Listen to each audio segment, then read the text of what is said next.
RCF. Un être, une passion. Jérôme Gourgeot.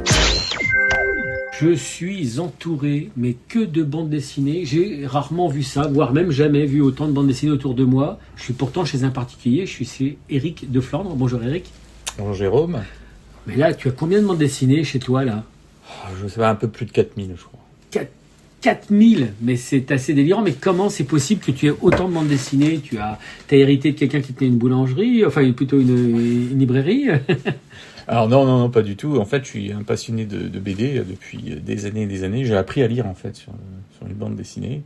Et puis je collectionne en fait et je garde les bandes dessinées depuis que j'ai l'âge de 18 ans.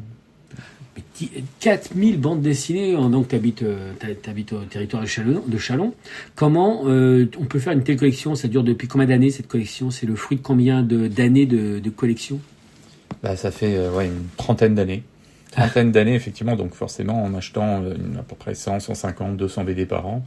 Donc c'est pas effectivement du jour au lendemain, c'est petit à petit où ça grossit, et puis là on pousse les murs pour essayer de retrouver de la place à chaque fois, mettre des étagères et essayer de rechercher la pièce qui nous manque, le numéro qui nous manque dans une série. Enfin bon, c'est une sorte de maladie en fait.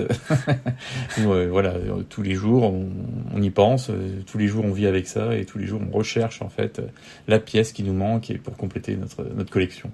Parce que Éric pourrait se contenter d'être un collectionneur fou de bande dessinée, mais on n'en est pas là. C'est-à-dire que Éric, c'est un acteur de la bande dessinée, c'est aussi comme ça que je te connais, et notamment tu as créé un site qui s'appelle La Bande du Neuf. Tu es donc chalonnais et tu as créé un site qui est connu de façon nationale.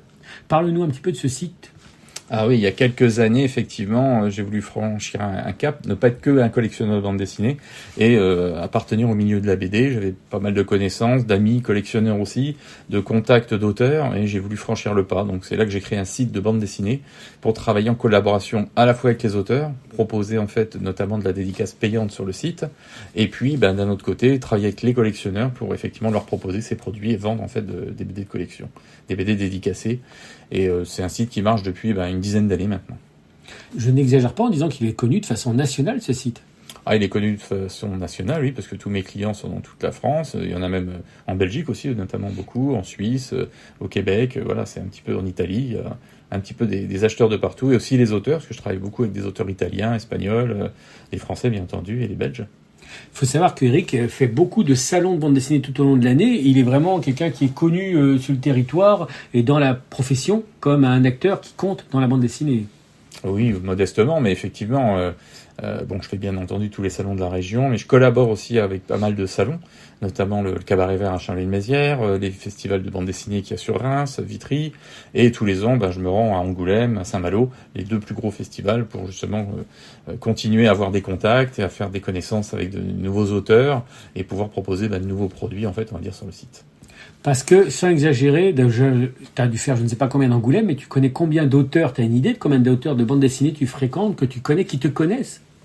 Alors là, honnêtement, non, j'ai aucune idée. C'est un chiffre que j'aimerais bien justement arriver à avoir. Il faudrait que je fasse un peu de recherche là-dessus, mais j'en connais beaucoup, effectivement. Oui, c'est vrai que tu te promènes dans Angoulême, j'ai déjà testé la chose à tes côtés, il y a beaucoup de gens qui te connaissent, c'est beaucoup qu'on puisse dire.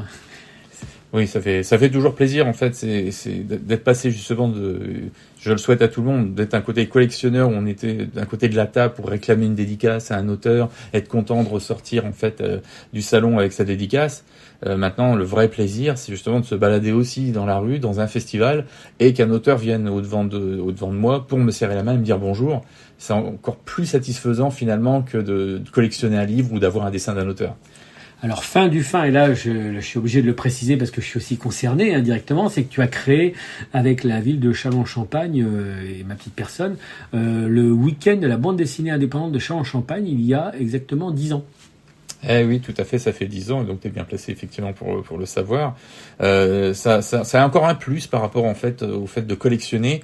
Ça mêle à la fois mon métier de tous les jours, de ma vie professionnelle et la passion, justement organiser un salon, inviter des auteurs, faire rencontrer ces auteurs-là au public. Voilà, c'est une satisfaction encore supplémentaire qui va au-delà de la collection. Et voilà, c'est pas qu'une passion, c'est vraiment, je vais pas dire un métier, mais ça devient effectivement quelque chose qui me prend du temps, mais qui va au-delà de la passion de la collection, quoi.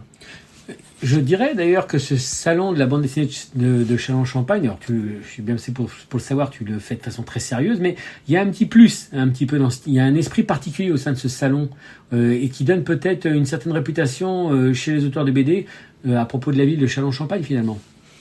Oui, parce qu'effectivement, des salons de bande dessinée, il y en a tous les week-ends, plusieurs en fait, dans toute la France. Ils sont plus ou moins basés sur le même principe. Hein. Et c'est vrai que sur Châlons, on a voulu créer quelque chose d'un petit peu différent, parce que dans la région, on avait déjà pas mal de salons de bande dessinée. Donc nous, on s'est plus orienté vers la BD indépendante, des gens qui essayent de faire vivre leur œuvre, leur art et leurs livres par eux-mêmes. Et donc, ou parce qu'ils ont des thématiques un peu particulières, des niches.